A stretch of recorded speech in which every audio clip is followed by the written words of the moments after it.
అందరికీ నమస్తే అండి. అందరూ ఎలా ఉన్నారు? First of all happy new year అండి. అందరికీ నూతన సంవత్సర శుభాకాంక్షలు. ఈ వీడియోలో నేను గోబీ ఫ్రైడ్ రైస్ రెస్టారెంట్ స్టైల్లో ఎలా చేస్తారో చూపిస్తానండి. ముందుగా మనకు గోబీని చిన్న చిన్న ముక్కలుగా తీసుకోవాలండి. అంతా చాకుతో కట్ చేసుకోవాలి. చేసుకున్న తర్వాత ఒక బౌల్లో కొద్దిగా ఉప్పు, పసుపు, కారం పొడి వేసి బాగా కలుపుకోవాలి. తర్వాత దాంట్లోకి ధనియాల పొడి అండ్ కొద్దిగా గరం మసాలా, ఇది జీలకర్ర పొడి అండి, ఒక స్పూన్ జీలకర్ర పొడి యాడ్ చేసుకోవాలి. దాని తర్వాత కొద్దిగా మిరియాల పొడి ఒక స్పూన్ యాడ్ చేసుకున్నాను. నేను ఇది హోల్ గోబీ ఒకటి తీసుకున్నానండి. సో అంత గోబీకి ఒక్కొక్క స్పూన్ అయితే సరిపోయిందండి. ఇది గరం మసాలా అండి. గరం మసాలా వేసి యాడ్ చేసుకోవాలి. అంటే ఉప్పు, పసుపు, కారము, ధనియాల పొడి, జీలకర్ర పొడి, గరం మసాలా అన్నీ వేసుకొని చేసుకున్నానండి. తర్వాత ఒక 3 స్పూన్స్ కార్న్ఫ్లోరు, 4 స్పూన్స్ మైదా పిండి వేసుకున్నానండి.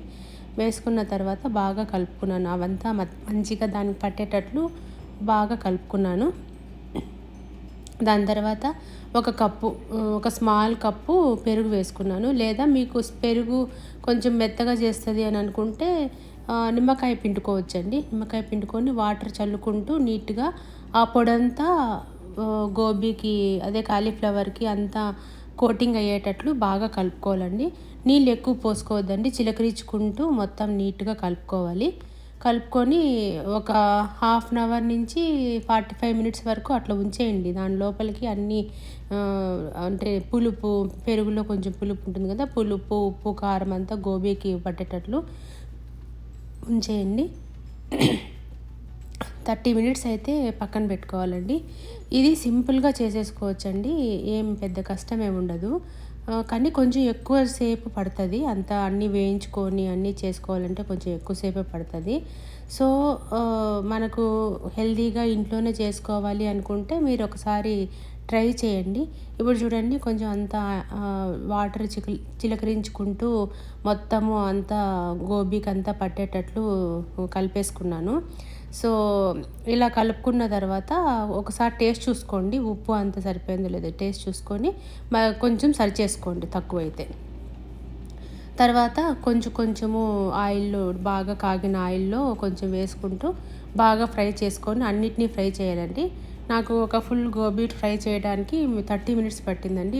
ఒక్కొక్కసారి ఇట్లా అన్నీ ఫుల్గా వేసేసి పక్కకు పెట్టుకున్నాను.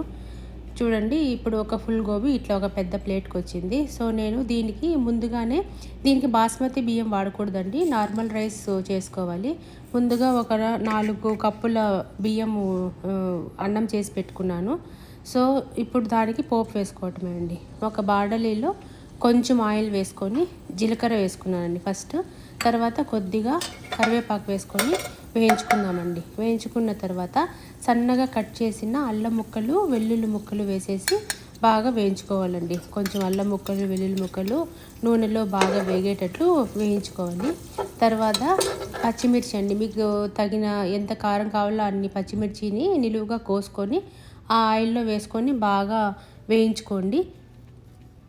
పచ్చిమిర్చి, అల్లం, వెల్లుల్లి ముక్కలు, కరివేపాకు అంతా వేగింది అని అనుకున్న తర్వాత మీరు అందులోకి కొద్దిగా ఆనియన్స్ వేసుకోండి. ఆనియన్స్ కొంచెం పొడవుగా కట్ చేసుకోండి, బాగుంటుంది. చిన్నగా అయితే కరిగిపోతుంది, ఆయిల్లో మొత్తం మెల్ట్ అయిపోతుంది. కాబట్టి ఆనియన్స్ కొంచెం పొడవుగా కట్ చేసుకొని వేసుకొని, ఆనియన్స్ కూడా కొంచెము బ్రౌన్ కలర్లోకి ఇంకా మారుతుంది అన్నంత వరకు వేయించుకోండి.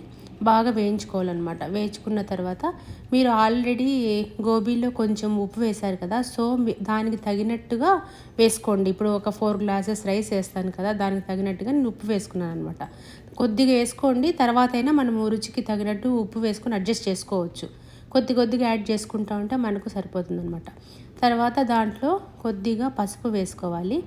పసుపు వేసుకున్న తర్వాత బాగా కలిపెట్టుకోవాలండి. ఉప్పు, పసుపు వేసుకున్న తర్వాత అవి కొంచెం బాగా వేగిన తర్వాత ముందుగా మనము ఫ్రై చేసి పెట్టుకున్న గోబీ ఉంటుంది కదండి, ఆ గోబీని అంతా దాంట్లో వేసుకునేసి బాగా కలిపేసుకోవాలండి. కలిపిన తర్వాత అది కొంచెం ఉడికిన తర్వాత అన్నం ఉంటుంది కదండి, ఇది నార్మల్ రైస్ అండి, నార్మల్ సోనా మసూరి రైస్. సోనా మసూరి రైస్ని బాగా పొడి పొడిగా నలుపుకొని ముందుగా పెట్టుకోవాలి. దాన్ని గోబీలోకి వేసేసి మొత్తం కలుపుకోవాలండి, కింది నుంచి పై వరకు. అంటే అంతం రైస్కి అంతా ఆ గోబీ పదార్థాలన్నీ అంటుకునేటట్లు బాగా కలిపి పెట్టుకోవాలన్నమాట.